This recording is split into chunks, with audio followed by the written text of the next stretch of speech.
I was over here at the big white box truck, my shop, and getting rid of this Bryant heat exchanger 30-day hold warranty. Wanted to point out this rear inlet box or exhaust plate. This is the inlet box cover. All the accessories mount to it.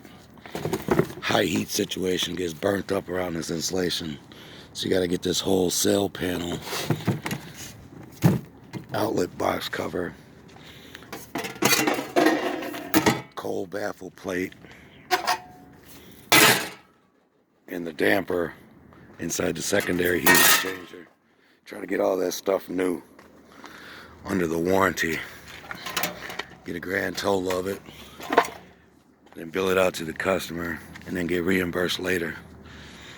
So this is a secondary heat exchanger off of Bryant. This is the back side. See how it gets full of debris? That's what's going to give you high limit shut off.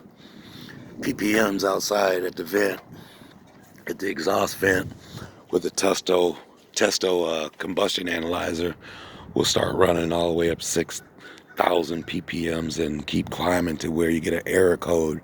That's a sure sign of the plug heat exchanger. And you can see how thin the vents are versus the primary heat exchanger, how big those opening holes are. So we condense our heat back down, get rid of the vapor out of here. Any debris you got coming in the fresh air vent can cause carbon in there, and it starts clogging it up.